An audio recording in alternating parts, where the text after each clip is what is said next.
사건은요, 2003년 대한민국을 큰 충격에 빠뜨렸던 대구 지하철 화재 참사로 시작됩니다.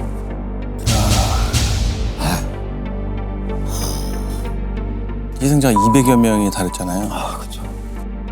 그때 그 기사를 보고 너무 충격을 먹었던 게 잊혀지지가 않고, 자, 근데 이게 사건의 시작이라는 거죠. 2003년 2월 19일 60대 노모와 30대로 보이는 남성이 포항의 한 파출소로 찾아옵니다. 저희 딸이 연락도 안 되고 집에 들어오질 않는데 그럴 애가 아니거든요. 이거 아무래도 그 지하철을 탄 것 같은데 제발 제 딸 좀 찾아주세요. 지하철을 탄 것 같다. 야, 이게 얼마나 놀라고 걱정이 되겠습니까? 네. 신고가 들어온 건 포항이라고. 네. 대구하고 그렇게 멀지 않은 걸로 알고 있거든요. 멀지 않죠. 네.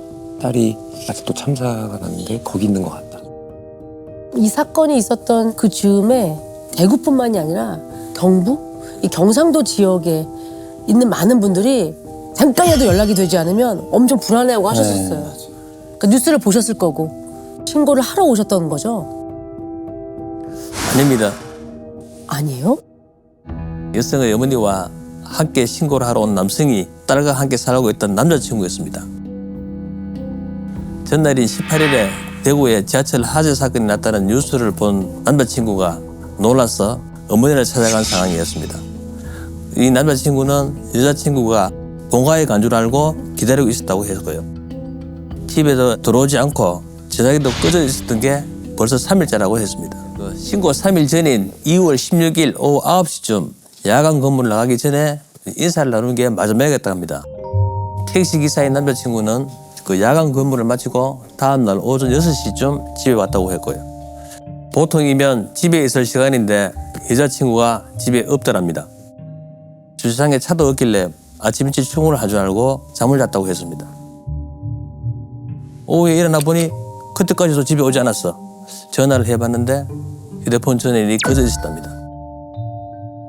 16일 오후 9시 이후로 여자친구의 행방이 확인이 안 된다. 아, 전화기 번호까지 끄고 어디로 간 걸까요? 그러면 그 남자친구가 근무를 마치고 집에 들어왔던 그 시점에 뭔가 이상한 점은 없었다고 하던가요? 짐을 싸서 나간 거면 심각하게 여겼을 텐데 여자친구가 타고 다니는 차만 주차장에 없었고 집안은 평소랑 똑같다고 했습니다. 둘 사이에 무슨 일이 있었던 건 아니고요. 다투는 일은 없었다고 했습니다. 남자친구는 전화기도 꺼져 있고 집에 오지도 않아서 여자친구가 본가에 말 못할 상황이라도 생긴 줄 알았다고 그래 말했고요. 그러다 뉴스를 보고 깜짝 놀라 여자친구 그 부모님 댁을 찾아갔습니다. 본가에서도 오지 않았다고 얘기를 듣고 어머니랑 급히 파출소로 신고하러 온 상황이었습니다. 아, 진짜 대구로 간 건 아니었나요? 근데 대구를 갔다고 해도 차를 가지고 간 사람이 지하철을 탈 리는 없지 않습니까? 아, 그것도 그렇네요. 네. 전화가 꺼지기 전에 마지막 위치, 마지막 기지국은 어디로 나왔어요? 그게 좀 이상했습니다. 집을 나서자마자 전화를 끈 건지 16일 밤 9시쯤 집 근처에서 휴대전화가 꺼진 상태였습니다. 16일 밤 9시에? 근처에서. 그럼 그날 밤 바로 꺼졌다는 얘기잖아요.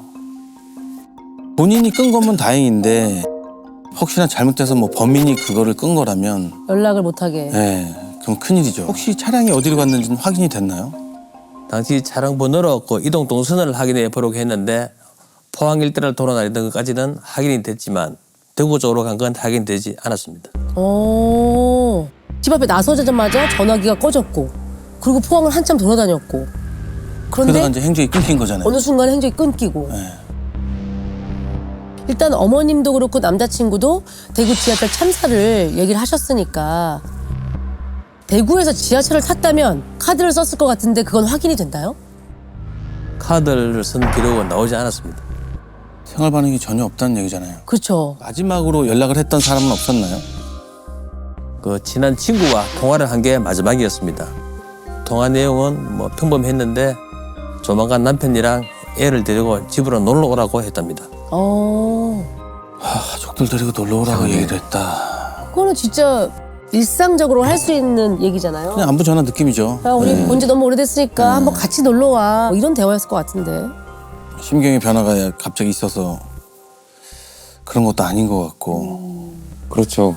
가출할 이유가 없었던 여성이 감쪽같이 사라진 상황에서 생활 반응까지 확인이 되지 않자 이 사건은 곧 강력 사건으로 전환이 됩니다.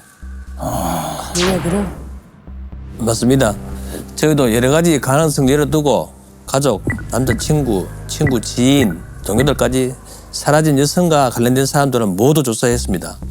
성격이 시원시원해서 원한을 살 만한 사람도 없었고 큰 돈을 빌릴 만큼 뭐 채무 관계도 없었다고 했습니다. 그러면 진짜 그러니까 정말 아무 일도 없었는데 감쪽같이 사라진 거잖아요.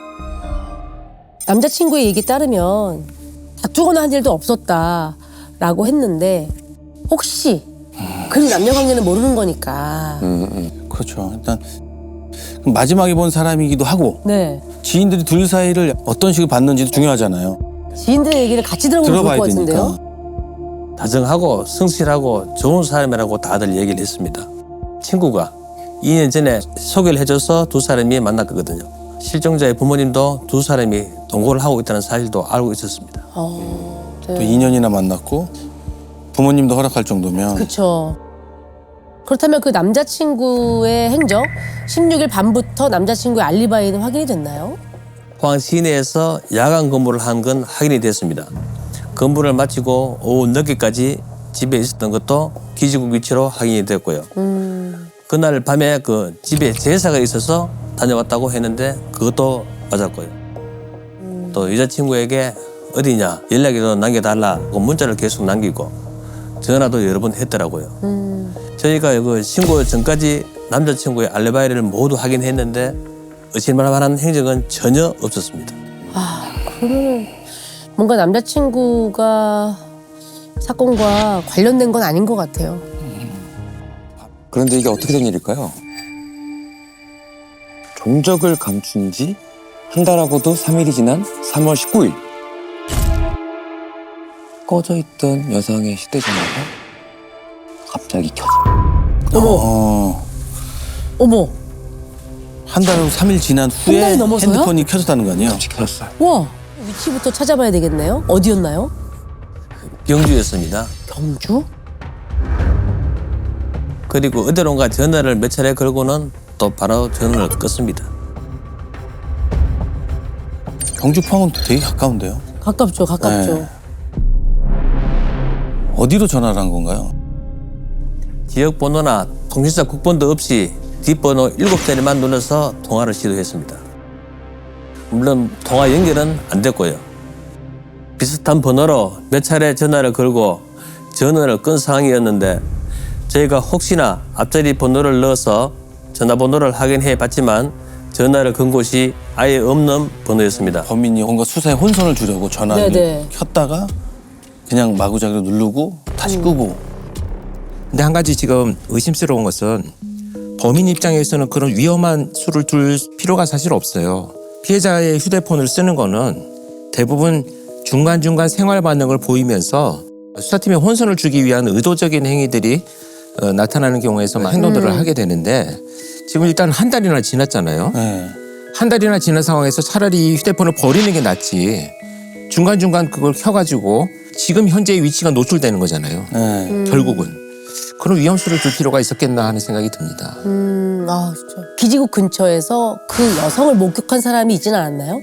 그래서 저희도 경주로 바로 달려가서 일대를 사사시 탐문했는데 여성을 본 사람은 아무도 없었습니다. 야하. 그러면 범인도 아니지만 그 여성이 전화를 한 것도 아닐 수 있겠네요. 이 전화기는 왜 경주에 있을까요?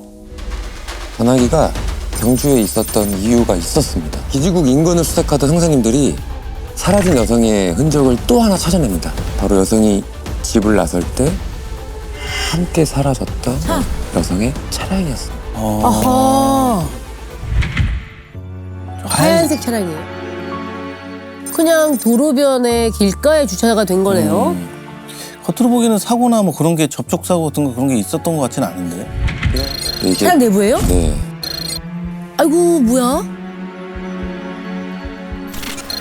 그거는 뭐 빵 부스러기예요? 군것질하고 뭐 과자나 뭐 부스러기들 차 안에서 먹고 자고였나? 어? 이건 또 뭐죠? 저게 낙서거든요. 에? 부대장, 대장. 처음 구한 사람. 이게 뭐죠? 이게 뭐예요? 뭐 아이들이 써놓은 건가? 네, 이거 아이들이 낙서한 거 아이들이 같거든요. 글씨 같기도 한데. 참 혼란스럽다. 어머, 또 이게 트렁크인데요. 짐이 이렇게 이게 많지? 또 뭐야? 약간 쓰레기로도 보이죠. 네. 일단 막 집어넣은 것 같아요. 아니 왜 발견하고 혼란스러운지 알 것 같아요. 이제 뭐 알겠죠. 네. 참아보면 그 상당히 오래 방치된 그런 느낌이 들거든요. 맞습니다. 인근 주민들 말로는 대략 한 달 전부터 길가에 주차되어 있었다고 했습니다. 저희가 차를 확인하러 갔을 때 차 문도 열려 있었습니다. 그 시트에 발자국도 많이 찍혀 있고 여러 사람이 차에 드나든 흔적이 남아 있었습니다. 아 그냥 한 달 전부터 있었다고 하면 이게 차가 발견된 게 3월 19일이었고 실종된 게 2월 16일이면 한 달 전. 거의 비슷한 거 아닌가요? 여성분이 사라졌던 시기랑 거의 비슷한 것 같은데. 근데 누가 남의 차에 함부로 들어가서 저렇게 막 근데 혹시 그럼 저 낙서랑 그 과자 부스러기 같은 거는 뭐 설마 그냥 열려 있으니까 차가 동네 꼬마들이 아지트 삼아서 막 했을 그랬나? 수도 있거든요. 그랬나? 네, 맞습니다. 동네 아이들의 놀이터가 된 지 오래된 상황이었습니다. 그럼 휴대전화도 아이들이 그냥 막 누른 걸 수도 있잖아요. 그러면. 아이들이 네. 그 아까 왜 잘못된 전화로 전화를 걸었고 막 이랬잖아요. 아이들이 막 놀다가 이거 뭐야? 했는데 뭐 전화기야? 되나 해볼까? 켜보고 켜진다 하면서 막 아무 번호나 눌러보고 눌러보기도 하고. 그러다가 뭐 해서 그냥 꺼서 돌려놨나? 아니 그렇다면 점점 더 불안해집니다. 결국 사라진 여성이 휴대전화를 킨 게 아닌 거잖아요. 그렇죠. 차 안에서 아이들이 그 막 놀고 막 했으니까 지문이나 DNA 같은 것도 안 나왔을 것 같은데. 예, 1차 감식을 했지만 차량 내부에 혈흔은 발견되지 않았고요. 사라진 여성과 이 동네 아이들의 지문이 막 뒤섞여 있었는데 남자친구 지문도 같이 나와서 확인해 봤더니 이 차를 그 남자친구도 같이 있었다고 했습니다. 그 저희가 차량을 경찰서로 가지고 와서 여성분의 부모님과 남자친구에게도 보여줬는데 별다른 이상한 점은 없다고 했고요. 트렁크에 짐도 직업이 방문 교사다 보니 관련된 교재들이 막 뒤섞여 있는 게 평소와 다르지 않았다고 했습니다. 방문교사셨구나. 차가 발견됐다고 할 때는 사실 좀 뭐가 나오겠거니 기대를 했는데 혈흔은 없었다고 그러니까 차 안에서 무슨 범행이 일어나고 그런 건 아니었나 봐요. 어떤 범인이 휴대전화와 차만 여기 버리고 도주한 걸 수도 있죠.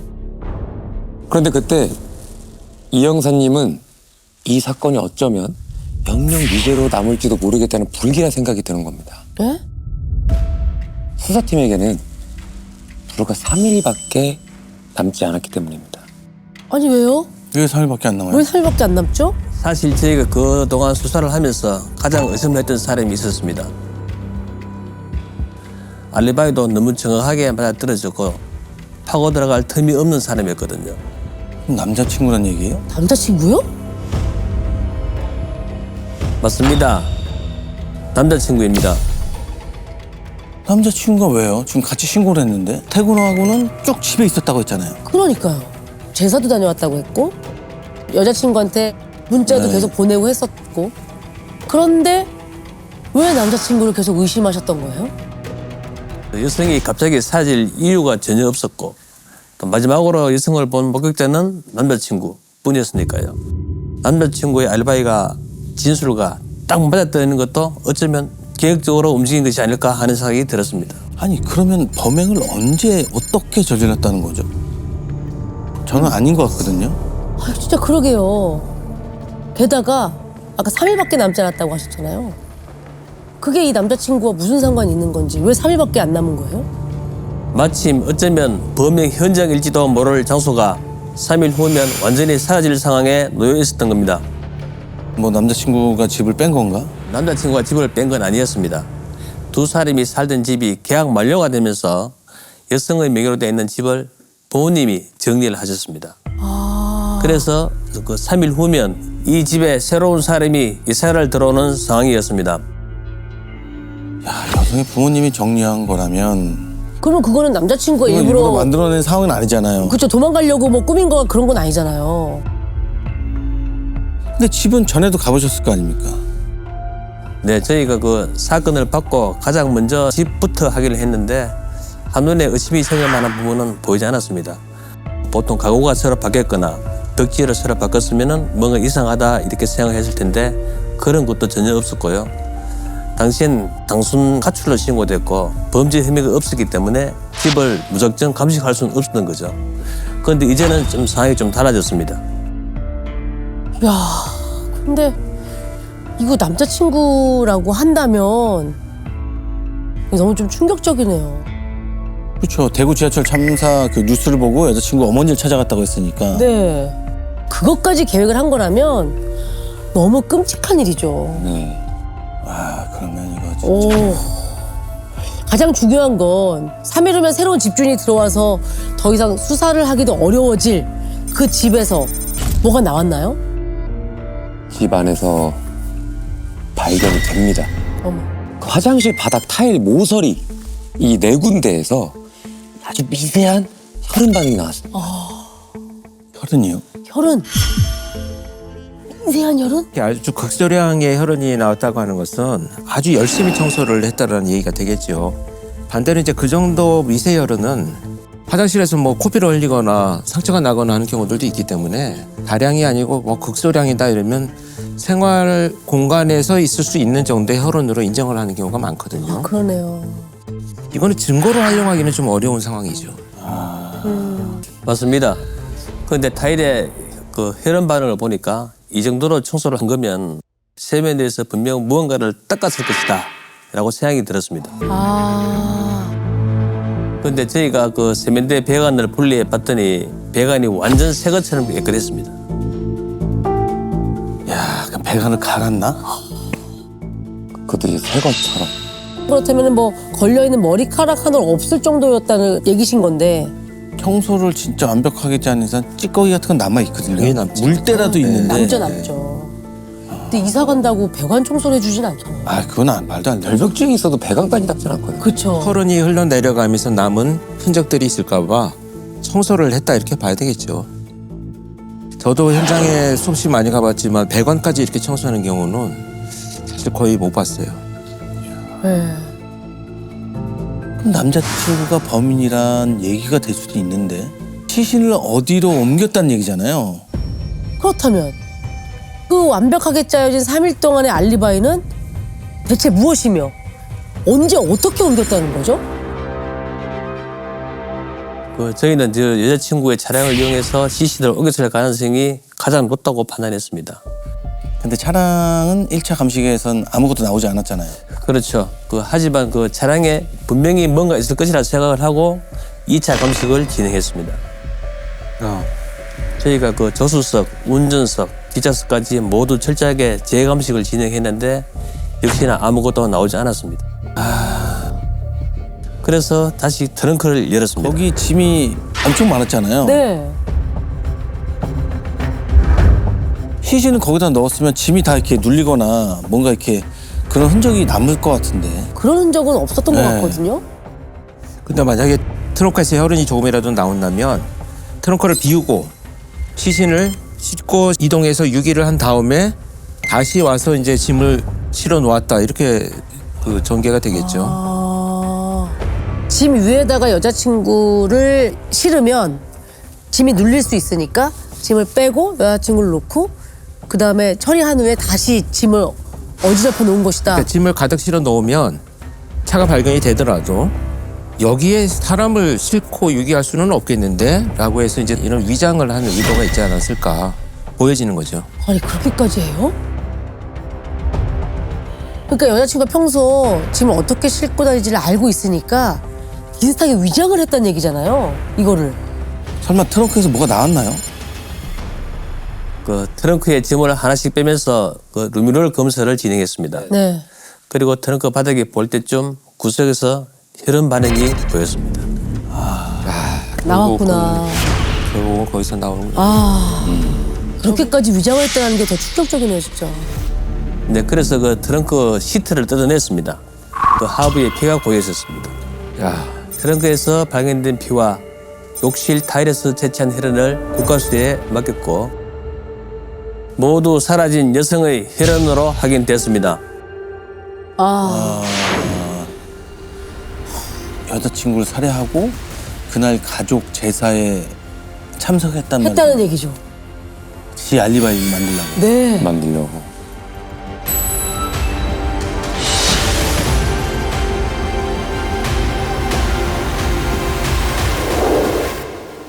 어우. 참. 근데 대체 신고 전까지 알리바이를 어떻게 주장한 거죠? 언제 시신을 유기했단 말입니까? 알리바이가 너무 촘촘했잖아요. 완벽했죠. 네. 그래서 수사팀은 남자친구를 경찰서로 소환을 합니다. 그리고 실종 신고를 하러 온 이후죠. 19일 이후의 행적을 묻기 시작합니다. 19일 이후의 행적이요?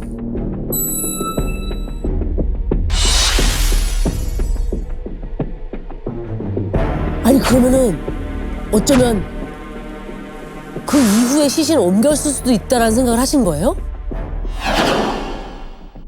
그때까지만 해도 두 가지 경우로 생각했습니다. 하나는 철저하게 알리바이를 만들어 놓고 자신의 휴대전화를 집에 두고 이동했을 가능성. 또 다른 하나는 만약 19일 이후 시신을 유기한 거라면 저희가 거기까지는 확인하지 못할 거라고 생각하고 움직였을 가능성이 있다고 본 거죠. 그렇지. 야, 계획적이다. 그래서 어떻게 됐습니까? 행적을 써보라고 했습니다. 한 달이나 지난 행적을 막 써내려가는 겁니다. 지켜보다가 제가 갑자기 네 그날 경주에 왜 갔노? 라고 물어봤습니다. 경주에 간 걸 내가 알고 있어. 이런 메시지를 던지신 거네요? 그랬더니 뭐라고 하는가요? 눈이 커지면서 진짜 당황하더라고요. 그래서 하나 더 찔러봤습니다. 네 배관 청소까지 했대. 깨끗하더라.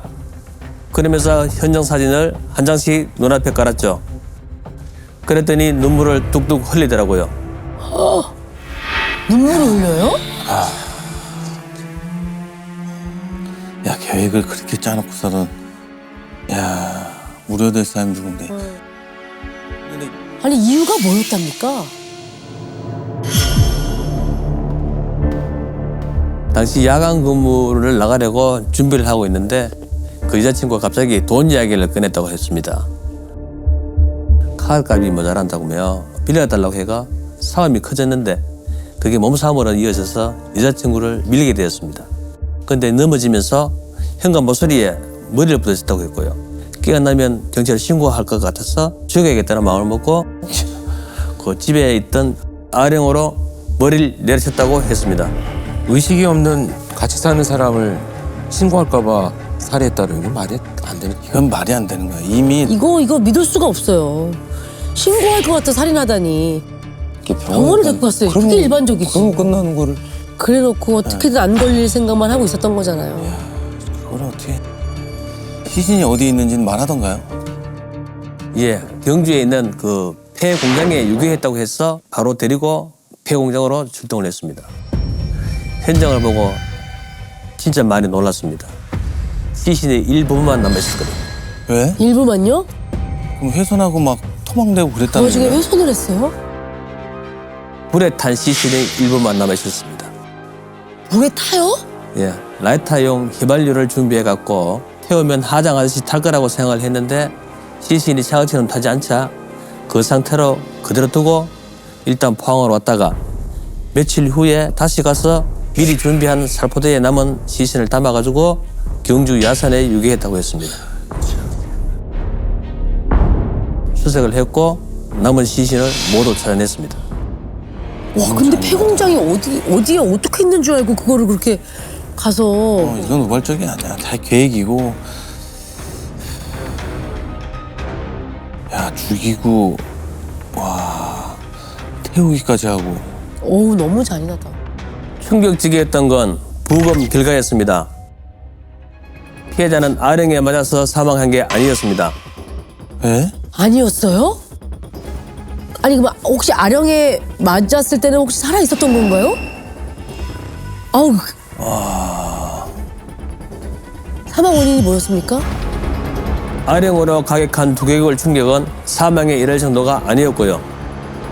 아령으로 가격한 후에 흐르는 피를 막으려고 범인이 옷과 비닐로 피해자의 머리를 감싼 후 꽉 묶었습니다. 피해자가 묶여진 상태로 오래 방치돼 질식사한 것으로 추정됐습니다. 그러니까 범인 입장에서는 지금 아령으로 공격을 해서 그 정도 됐으면 사망하는 것으로 생각을 한 거예요. 네. 그렇기 때문에 피가 흐르니까 그거를 흐르지 않게 하기 위해서 그 비닐로 이제 얼굴을 감싸 놓은 거잖아요. 이거 살아있는 사람한테 할 수 있는 행동이 아니죠. 그러면은 넘어졌을 때도 살아 있었고 아령으로 맞았을 때도 살아 있었고 그리고 흐르는 피를 막겠다라고 머리를 감싼 순간에도 다 살아 있었다는 얘기잖아요. 살릴 기회가 3번이나 있었다는 거잖아요. 자기 말대로 우발적이었다고 한다면 돌이킬 수 있는 기회는 얼마든지 많았던 거죠. 2년이나 같이 살았는데. 아, 여자친구를 어떻게 근데 여기서 끝이 아닙니다. 여자친구를 트렁크에 넣고요. 인적이 드문 공터에 차를 내버려 둔 채 19일까지 방치했다고 합니다. 19일이면 피해자 여성의 어머니와 같이 실종 신고한 날 아니에요? 신고한 날이잖아요. 맞습니다.